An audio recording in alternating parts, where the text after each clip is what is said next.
Madhumita please panic করো না। দেখো আমাদের একটু সময় দাও, সব ঠিক হয়ে যাবে। দেখো একটু শুধু সময় দাও আমাদের। দাদা, আমার হাতেও তো সময় নেই। এই সমস্ত ঘটনা তো আলোর বেগে ছড়িয়ে পড়ে, লাইটনিং স্পিডে। আর কদিন পর তো সেটা আমার শরীরেও ফুটে উঠবে। আর তোমরা সবাই তো সোসাইটিকে চেনো, জানো। সবাই তো একটা মেয়ের দিকে আঙুল তুলবে, মানে আমার দিকে আঙুল তুলবে। মধুমিতা, আমি তোমার কাছে শুধু একটাই রিকোয়েস্ট করছি। আমি চাই কটা দিন তুমি অন্তত একটু শান্ত থাকো, মানে এই কথাটা যাতে কাউকে না বলো, তাহলে এই ব্যাপারটা বাইরে ছড়াবে না। আমার কথাটা একটু বোঝার চেষ্টা করো। আমাদের বাড়িতে না প্রত্যেকেই খুব শখ, বাবা খুব আঘাত পেয়েছে।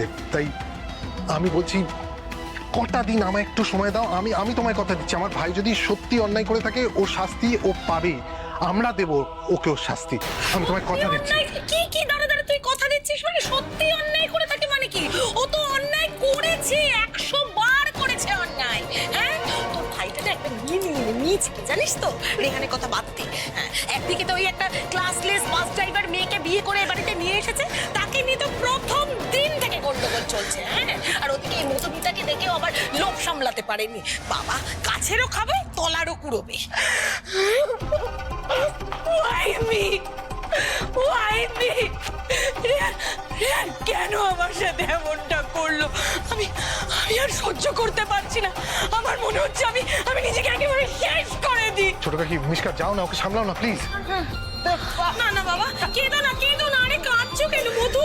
বাচ্চাটার কষ্ট হবে তো। হ্যাঁ, বি স্টেডি। দেখো তুমি একজন ম্যাচিওর ডক্টর, তুমি এরকম ভেঙে পড়লে কি করে হবে বলো? আমি দেখছি কি করা যায়, যত তাড়াতাড়ি সম্ভব সব ঠিক হয়ে যাবে। তুমি দেখো, আমি দেখছি কি করা যায়। তোমরাও সাথেই থাকো, আমি আসছি।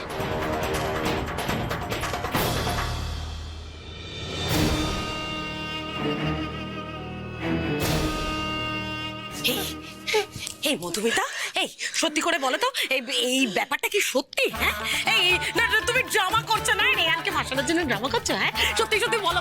এই বেশি কুমিরে কান্না ফান্না বাদ দাও তো, বলো না সত্যিটা কি, আমাদের কাছে লুকিও না। বলো কি হয়েছে গো? সত্যি?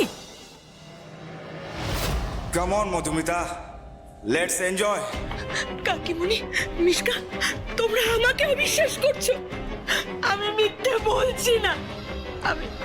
আমি সত্যি রেহানের সন্তানের মা হতে চলেছি। ইটস রেহান। মানে কি বললে? এই এদিকে কোথাও লেগেছে নাকি?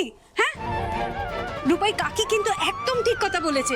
আমি বেশ বুঝতে পারছি তোর মনের উপর না একটা খুব বড় সড়ো পাথর চাপা রয়েছে।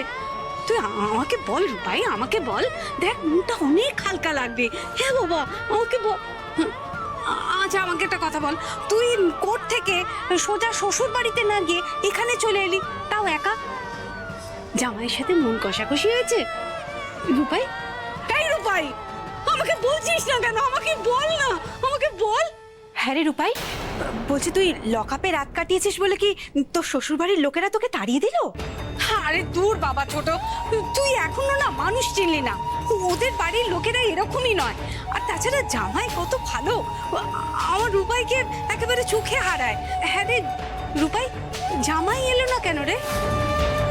জামাই ভালো কি মন্দ আমি জানি না দিদি, কিন্তু ওই মধু বারবার করে রূপাইয়ের সঙ্গে রেহানের ডিভোর্সের কথা বলছিল কেন?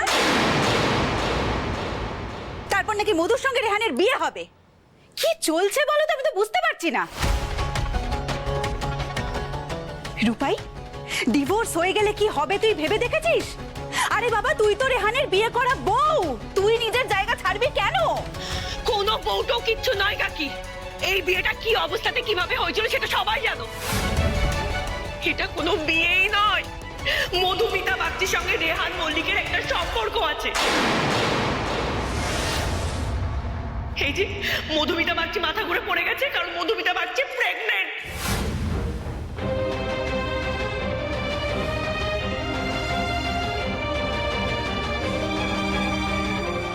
আর সেই বাচ্চার বাবাকে জানো? রেহান মল্লিক।